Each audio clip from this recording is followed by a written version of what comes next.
tutula lole wai tutula ulole wai tutula namwasiza ulole wai tutula ulole wai tutula ulole wai tutula namwasiza. Niseme nini Bwana kwa ajili ya upendo wako Baba? Uliacha utukufu mbinguni Baba kwa ajili ya dhambi zangu, ukaishi kama mwanadamu kwa ajili yangu Baba. Oh, oh, oh, oh, oh, oh. Ay, ay, ay.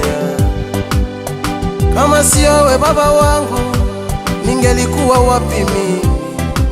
Kama sio upendo wako mkuu Yesu wangu ningekuwa nimekufa. Nilikuwa mbali na wokovu wako Mesia Yesu, na hukumu yako ilikuwa juu yangu, lakini ukakubali kushuka ili unifilie mimi niite mwana wa Mungu. Sasa leo mimi naimba, sasa leo mimi ni huru kwa damu yako Masia iliyomwagika msalabani.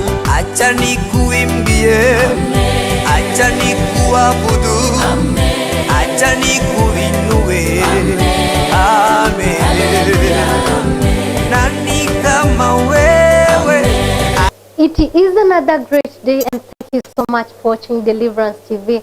This being my story, I'm your host Elizabeth Motiko. Yes, it's here where we engage different leaders from the country, not forgetting musicians, and we get inspirational stories of their lives, how their lives have been, and what they have gone through, only to inspire you, our viewer. Yes, and today we are having one great musician all the way from Congo, none other than Erasto Shengezi. Maybe you've heard him, you've heard his songs, maybe you've met with him one-on-one. Yes, that's who we are having. Thank you so much Erasto Shengezi for finding time to be with us. Nashukuru Mungu kupata nafasi kuwa nasi katika My Story, tunafurahia. Iwapo unapendezwa, unaweza waambia watazamaji jina lako kwa urefu? Mimi naitwa jina la Erasto Shengezi Safari. Mimi ni gospel musician na natoka katika nchi ya Congo DRC, but nafanya kazi katika nchi ya Kenya. Ulianzia wapi? Nilianzia kwetu Congo. Nilikuwa napiga secular music. Mahali kunaitwa Bukavu. Ndio katika kikundi naitwa The Joy. Basi after hapo nikakuja mahali kunaitwa Goma, na ndio mahali nilipata wokovu. Na sasa naendelea katika wokovu. Naomba nikurudishe nyuma kidogo. Ulizaliwa wapi? Ukasoma wapi? Maisha yako yalianzia vipi? Okay, mimi nilizaliwa mahali kunaitwa Bukavu, Congo. Na nikasoma primary yangu yote katika mji wa Bukavu. Na second nikasoma katika mji wa Goma. Maisha yako katika shule ya msingi na ya upili yalikuwa vipi? Ilikuwa challenge kidogo. Kwa maana kulikuwa shida kidogo. Maisha haikuwa mazuri vile, lakini mzee alingangana. Kusoma haikuwa rahisi, lakini Mungu alisaidia. Mmezaliwa watoto wangapi? Tuko watoto 8. Hivyo babako kukimu watoto 8 haikuwa rahisi. Haikuwa rahisi, na maisha ilikuwa lakini Mungu tu aliwasaidia, na ndiposa ukawa. Ni lini ulikuwa born again? Ulizaliwa lini mara ya pili? Nimeokoka mwaka wa 1997. Wakati Angela alikuja kufanya concert kwa Congo, alitokea Kenya. Ndio tulikuja kumpigia vyombo. Kwa tujaokoka pia. Wakati huo ndio tulipata wokovu. Erasto alikuwa nani kabla ya kuokoka? Maisha yako yalikuwa vipi? Mimi nilikuwa nafanya music ya dunia. Nilikuwa nafanya secular. Na tulipitia mambo mengi sana. Tulikuwa nafanya ushirikina hata kwa ajili ya kuhit katika gospel music. Tuligusa vitu vingi sana za ushirikina vitu ni vingi sana tulifanya.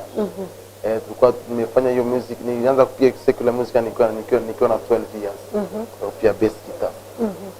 Sasa niendelea katika hiyo maisha ya music ya dunia, kufanya vituko sana. Kwa vile 97 nikiwa Goma ndio Mungu aliniokoa. Hivyo maisha yako yalikuwa ya vituko, ulikuwa kwa dunia kabisa. Ndani si ati nje, ndani kabisa. Nini ilikufanya ukaokoka? Nilifanya nikaokoka ni nyimbo za huyo dada. Wakati Angela alikuja kufanya concert katika nchi yetu Kongo, pale anaitwa Goma, tukaitwa kwenda kumpigia music. Basi hapo ndio wakati pia Mungu alikutana na mimi hapo. Na after hapo tukatoka tu, nikaenda vizuri, tukaendelea tu katika music ya secular katika mji wa Goma. Umeokoka ile umeendelea na music ya secular. Lakini siku moja nilikuwa nikipita kwa barabara tu hivi, nikasikia nyimbo ya mama anaitwa Mary Atieno, Adam na Eva. Hapo ndio ikanigusa tena moyo mara pili. Ndio nilikuwa nimechukua contact ya Angela, nikamwambia mama, mimi nikampigia akiwa Nairobi, nataka niokoke. Nasikia kwa convince kuokoka, ndio kaniombea wokovu kwa simu tu. Sasa hapo ndio akaamua pia kuja kuchukua baadaye. Ndio tukakuja katika nchi ya Kenya. Hivyo ni yeye alikutoa Kongo ndio ukajipata Kenya. Ndio. Kutoka pale ulipoamua kabisa umeokoka, maisha yako yalianza vipi? Maisha yangu yalibadilika sana. Si ukaa muda mrefu sana. Kuna kanisa ambao nilijiunga nayo inaitwa Tupa la Grace de Dieu, ambao ni yote kwa neema ya Bwana, ambao mchungaji anaitwa, kuna wachungaji wawili, kuna mchungaji anaitwa Pastor Pole Pole, na kuna mchungaji anaitwa Pastor Abedi. Basi hapo nje tulianza kutufunza namna ya wokovu. Tulikuwa na apotre mkuu ambaye alikuwa anaitwa Apotre Kwete, akaendelea kutufunza tukapata ubatizo. Basi after hapo ndio saa Angela. Tulikuwa pia na communicate na Angela. Wakati wote mlikuwa mna keep in touch. Ndio akaamua kutuambia kama anza kufanya tumsaidie mambo yake ya kufanya nyimbo zake. Basi ndio nikakuja kwa wawili, kwanza pia Solomon mkubwa pia na alikuja. Tukaanza kumsaidia kazi zake, kuimba. Solomon wanaimba na wengine shughuli na msaada pia gitaa na kuarrange muziki yake. Basi ndio tulifika katika nchi ya Kenya. Hivyo mama Angela, marehemu Angela ndiye aliwaendea kutoka nchini Kongo akawakujia, na hivyo mkakuja na yeye kama mzazi. Safari yako ikaanzia pale ya muziki. Na ni lini wewe uliamua nao nitaimba? Ulianza kuimba na Angela ama ulianza kuimba peke yako? Mimi wakati Angela mimi sikuwa naimba. Nilikuwa napiga gitaa na kuarrange muziki yake. Watu ambao walikuwa wanaimba ni wakina Solomon na wengine anaitwa Giwa Tunda, na wasichana tulikuwa nao wengi. Hao ndio walikuwa wanaimba, mimi nilikuwa pia gitaa. Wote walikuwa wa Kongo. Mimi nilianza kuimba wakati alifariki. Nilianza kutoa nyimbo zangu. Lakini nilikuwa nafanya composition. Nilikuwa na compose na pati. Nyimbo nyingi nipatia Angela. Akaimba. Lakini sasa shida ni kwamba nilikuwa sijahitimu kuimba. Lakini alipofariki sasa kila mtu akaenda kivyake. Mimi nikakusanya band. Nikasema tuendelee. Hata kama Angela amefariki, lazima tuendelee na kazi ambayo aliacha. Basi nikatoa albamu nikaita Unisijeri. Kwa albamu ya kwanza kwa Amenitoa Mbali. Jani yangu ilianzia hapo. Muziki ukielekea kurekodi huo muziki wako wa kwanza, ni changamoto zipi ulipata? Huo muziki wa kwanza ilikuwa rahisi. Nakumbuka mtu alinirekodi hiyo ilikuwa anaitwa John Nika. Wakati hiyo pia nilikuwa sina pesa. Nilikuwa na 5,000 kwa mfuko yangu. Nikaambia John Nika, kenda kwa John Nika pale alifariki, ni marehemu sasa hivi. Nikaambia kwamba sina pesa ya kurekodi lakini kuna 5,000. Akaniambia nyimbo moja ni 8,000. Mimi nikamwambia niko na 5,000. Sasa huo ni mwaka upi? Nataka album. Ilikuwa 2008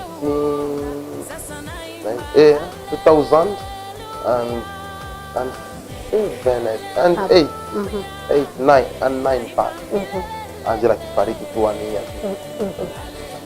Alafu sasa nikamwambia sina pesa. Akaniambia album hiyo tutafanya kwa 5,000. Sasa kama itawezekana utafute pesa zingine ukie tukurekodi hata kama ni 15 ama 20.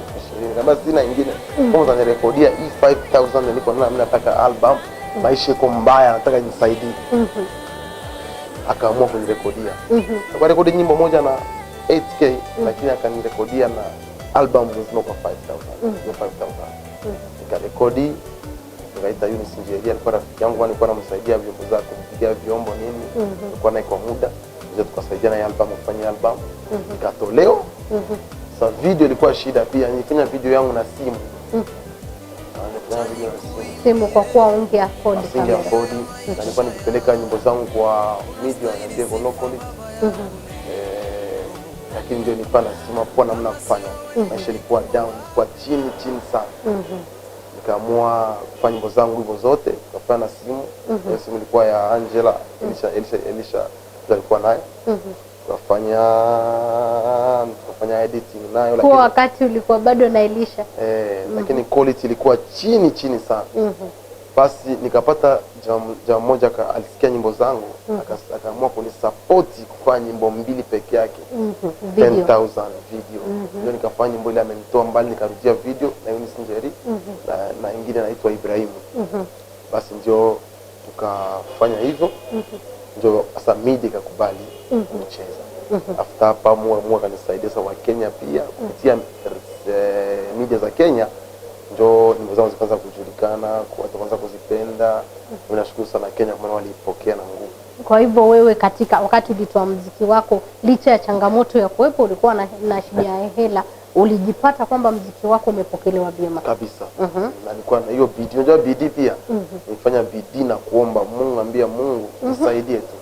Na Mungu alinisaidia. Bila shaka huyo ni Erasto Shengezi akikwambia kwamba licha ya changamoto zake zote alipata kujipata, amerekodi music yake ya kwanza na simu. Na hiyo simu haikuwa mwisho wake wa safari. Maanake pale ndipo alipatana na mdhamini wa maisha yake. Na wewe mtazamaji wa siku ya leo, sijui ni nini unapitia, ila changamoto zako ni za muda na unaweza kumake. Tuendelee Erasto. Ukafika wakati ukajipata hizo ndizo zilikuwa changamoto. Wakati ulijipata umejifungulia ukurasa na wimbo wako wakaanza, maisha yalibadilika yakawa vipi? Maisha yakabadilika kabisa. Hiyo album nikapata mtu akainunua. Akanipatia pesa mzuri, anaitwa Rehema. Na hiyo pesa ikanisaidia pia kujipanga, kwenda kuoa. Pesa mzuri. Kwa hivyo album ya kwanza ndio ilikufanya ukapata bibi? Ndio. Hiyo sasa nikapata bibi na vingine kidogo. Maana ilipokelewa, ziliuzwa kila mahali. Na nikashukuru Mungu. Na mpaka sasa naendelea vizuri. Nimetoa album sasa imekuwa 2 na mke wangu pia ametoa moja. Tuna mke wangu pia moja. Safari ikaanzia pale. Kenya umepokelewa vyema. Kwenu Kongo ilikuwa vipi? Kwetu Kongo unajua kila mtu ana mahali pake ambapo Mungu alimtarajia, hata prophetic position yake iko. Unajua ukilose prophetic position yako umeisha. Sasa mimi naweza kusema mimi kwetu Kongo nyimbo zangu hazijakuwa sana. Nimekuwa hapa East Africa, Tanzania na Kenya. Sasa na nasema kwamba hapo nimepokelewa sana katika music. Hivyo Kenya wamekukubali ila kwenu Kongo bado music bado. Okay, mimi huenda nafanya matamasha na watu wanakuja, nafanya vitu zangu, lakini kasa kukubalika sana nimekubalika Kenya. Umekubalika Kenya. Hapa ndio uko prophetic position. Hata Biblia imesema kwamba mtu akubaliwi kwao, lakini kwa wageni huwa ako sawa. Hiyo ni Biblia, hayo ni maneno. Hata Yesu mwenyewe hakupata kupokelewa vyema. Turudi back to your story. Maisha yako, zile changamoto kabisa umepitia kama Erasto Shengezi. Nimepitia changamoto nyingi sana katika uimbaji. Kuna ziko nyingi sana. Hizo ndizo tungependa kusikia. Maanake kuna mtu anakutizama pale nje na angependa kujua Erasto Shengezi akifikia mahali yupo, tunaweza kumsikia kwa redio zote, kwa TV zote tunaweza kumuona. Alipitia maisha aina gani? Na hivyo atapata kutiwa moyo. Okay, changamoto tunapitia sometime unapata tunaandaa vitu, unaweza kuandaa concerts, unaweza kuandaa fulani, lakini unapata sometime namna kuziandaa inakuwa shida. Lakini unapata changamoto, inabidi pesa, inabidi hapa na hapa na hapa na hapa. Lakini for a time Mungu anakusaidia. Changamoto nyingi sana pia, hata mikutano zetu tunafanya, tunakutana pia na watumishi wa Mungu wengine wanakualika na wanafanya vitu zingine hata zieleweki. Ni changamoto pia, unaenda mahali hautapata kitu, vitu kama na hizo, lakini bado tunasonga mbele. Haturudia nyuma. Changamoto nyingi sana kutoa album, we need money. tunahitaji pesa hapa na hapa, lakini Mungu anatusaidia.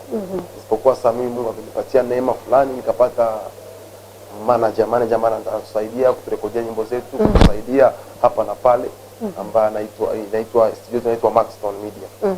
Sasa at least tunaanza tunaanza kupata hiyo mwelekeo mahali tunaelekea kupitia pia ule muziki, hiyo kampuni ya Maxton. Hivyo unapata changamoto za hela ziko kando. Ziko lakini mmepata mdhamini. Pata mdhamini ambaye anatusaidia hapa na pale, at least tunaweza kurekodi, tunaweza kufanya video zetu, tunaweza kufanya. Unafanya music yako kama wewe peke yako ama wewe unafanya na band? Niko na band, nafanya live music. Naitwa Victory Band. Niko na mimi sifanye music ya CD, ya track hapa, nafanya live band. Unajua kuna tofauti ya live band na music ya CD. Kuna live band unatoa kitu ambao uko nayo kwa upya, kwa revelation hapo. Lakini CD unarudia hadi mtambo ulifanya kitambo. Changamoto pia. Ni vyema. Alafu Erasto, na licha ya kuwa umejipata Kenya, haujaoa Kenya, niko sure. Nimeoa. Kwani uko Kenya? Hiyo ni swali nzuri. Wakenya ni wazuri. Na wasichana wa Kenya ni wazuri, wamepokea vizuri, lakini niliona kwamba nile kwa nyumbani. Kwa nini? Kwa nini? Nilisikia ndani yangu, unajua mambo ya kuoa na kuolewa, siwezi ati Mungu ndiye aliniambia niende kuoa huko, hapana. Yaani wewe kwa maana mambo ya kuoa na kuolewa iliisha. Mungu alitoka ndani ya mambo ya kuoa na kuolewa wakati Adamu na Eva wakati wali lose position yao. Mungu anamuuliza kwamba uko wapi, akasema Mungu huyu mke ulinipea ndiye alinidanganya. Sasa Mungu akatoka hapo. Sasa Mungu akasema sasa wewe mwenyewe ujichagulie sasa mwanamke utaoa. Sasa mimi kama kuna kuchagua kwa Kongo. Sasa kwanza ukichagua vibaya ama usilaumu Mungu ati Mungu ndiye alinipea. Mungu apeange mtu ambaye akuona kuna chagulia, afu naomba Mungu aendelee kuwasaidia. Sasa mimi nikaamua kuchagua nyumbani, lakini Wakenya ni wazuri sana. Wakenya ni wazuri, wakakupokelea vyema, lakini ukajipata umeenda kwenu bado. Si vibaya. Au huyo mke naye akuje pia bariki hao watu. Ako huko bado. Na mnaazimia kukaa Kenya for how long? Kenya tutakaa, tuna muda. Wakati Mungu atatuamua tutoke, tutatoka, lakini kwa sasa tunasema kwamba tuko na muda.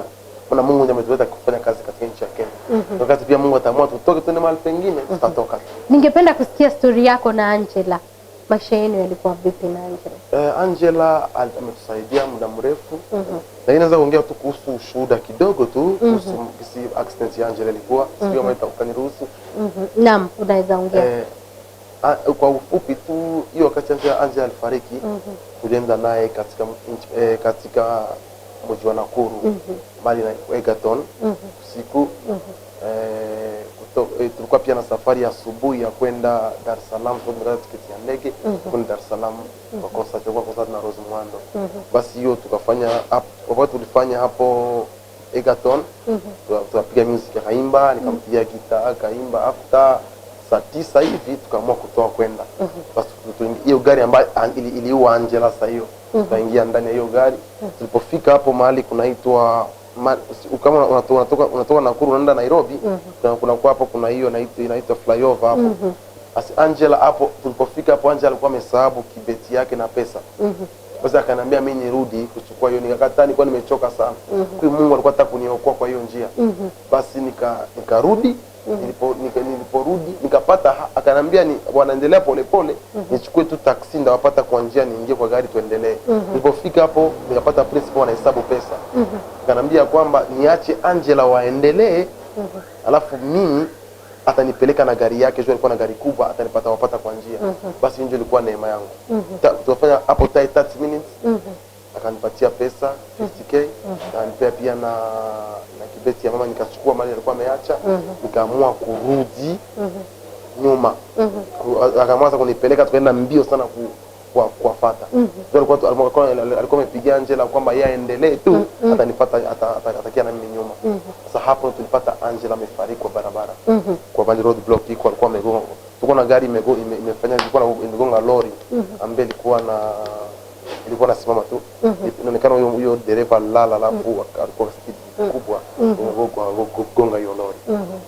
Hapo ndio Mungu aliniokoa. Hapo mahali nilikuwa na keti hapo. Huyo mtu alifariki hapo Desemba. Hapo mahali wewe ulikuwa umeketi. Sasa Mungu alisababisha vitu fulani kwa maana Mungu alikuwa anataka alisababisha kibeti kusahaulika ndio wewe upate kufaulu. Basi tukasimama hapo ndipo ndio mimi sija tulitoa Angela hapo. Alikuwa amepasuka vibaya tukamtoa hapo tukampeleka mochari ya nani ya Naivasha. Ndio sasa wakina Boba na Angela wakina Apostolisha Mudiri na wengine mabishop ambao walikuja kumwona tungojea Chiromo tukileta Angela Chiromo pale. Basi kwa ufupi Angela alikuwa mama mzuri kwetu na kufia ni mahali nimefika leo katika huduma ni nashika hizo vitu Angela aliniambia na vitu ambavyo nisaidia kufanya kisa kwenda na music. Akaniambia kwamba nifanye huduma sana lakini nisifanye usanii sana. Ndio naendelea kuendelea katika. Nashukuru Mungu kwa hilo. Bila shaka mtazamaji unaendelea kututizama hapa na Erasto Shigezi ambaye alikuwa ni mtoto wa marehemu Angela Chimbaloza, na kwa sasa isinga alikuwa neema zake Mwenyezi Mungu angekuwa jinsi alivyo. Mungu tu na zile nasaha za kutoka kwa mamake ndizo zinaendelea kumpush each and every day, and we really thank God for that. Erasto, tuendelee. Ukasema kwamba changamoto zilikuwepo, lakini licha ya hizo changamoto kuna achievements. Ni zipi unaweza sema kwa kweli katika haya na haya nimefanikiwa? Ni mambo yepi ile unaweza shika tukasema katika hili nimefaulu? Katika changamoto zote naweza kusema kwamba katika huduma nimefaulu. Siwezi kusema kuambia Mungu asante mahali nimefika. Kwa maana katika nchi ya Kenya sasa waimbaji ambao wamejulikana katika nchi ya Kenya pia Erasto iko ndani. Sasa inaweza kusema kama Mungu, nasema shukrani kwa maana Mungu amenisaidia kufika mahali nimefika. Na sio nguvu zangu. Unajua mahali watu na fail sana waimbaji na watumishi wa Mungu ni kusahau mahali Mungu amekutoa. Kwa maana Mungu ametutoa mbali. Mimi ni mtu nilikuwa naishi Kayole kwa nyumba ya 300 tukiwa watatu na tunashindwa kulipa. Leo tunaishi nyumba ambao tuwezi kuongea kwa maana ni majivuno. Sasa kama vile majivuno kitu Mungu amebadilisha maisha. Tulikuwa tunakula ile ambayo tunapata, lakini sasa tunakula ile ambayo tunataka. Sasa Mungu tunashukuru Mungu. Sio kwa challenge zote naweza kusema kwamba lazima ukuwe na focus, ujue mahali unaelekea. Vitu ni vingi sana katika njia. Sasa uimbaji kuna challenges nyingi. Wanaita wengine waimbaji wakubwa mahali sasa ona wao hujaitwa hapo umeimba miaka mingi usife moyo. Kwa nyimbo nimeimba na nimesema nipige picha kwa sasa. Kesho Mungu atanitendea utashangaa. Yaani unaweza kuwa vile sahi lakini Mungu anafungua njia zao kupita wale wengine. Unaelewa? Kwa maana ukifanya wakati mrefu sana katika mapito, that means pia utakuwa mkuu, utaenda sana. Hivyo mapito yako yanatoshana na baraka zako pia. Ukiona mtu anakuja tu from nowhere.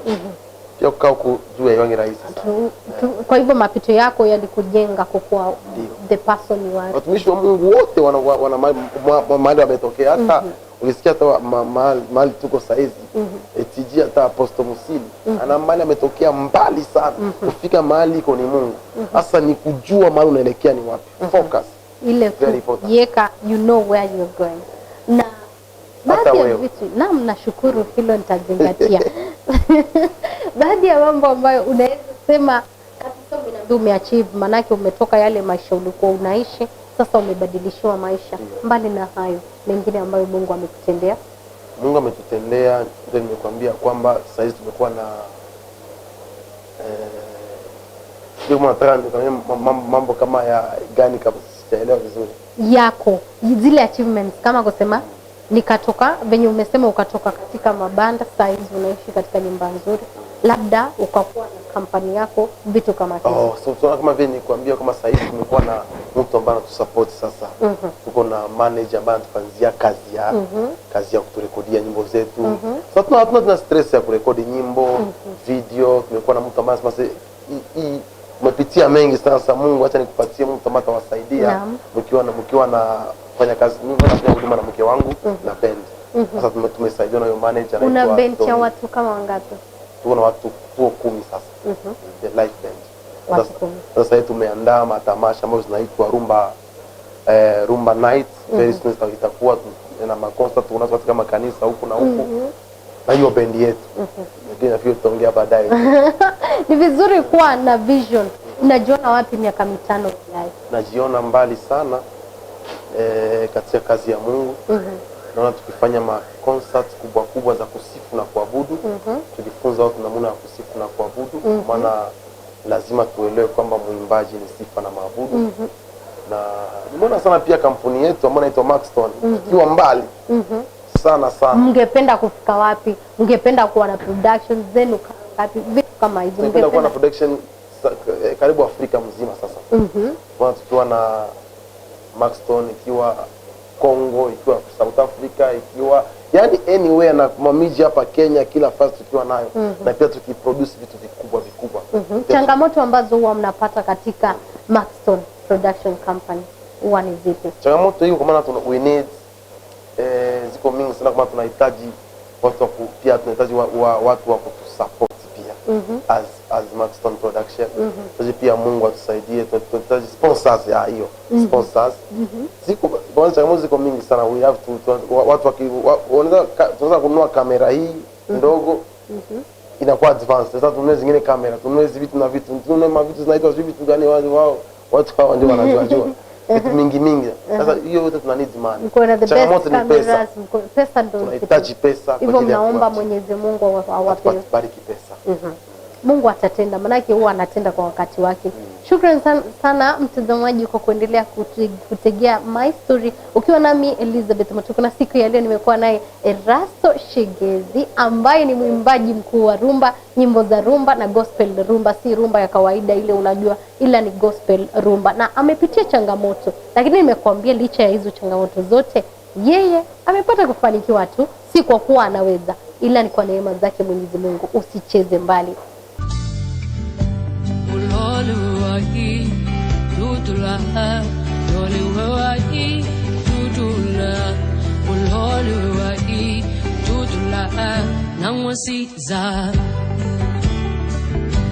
Ulholi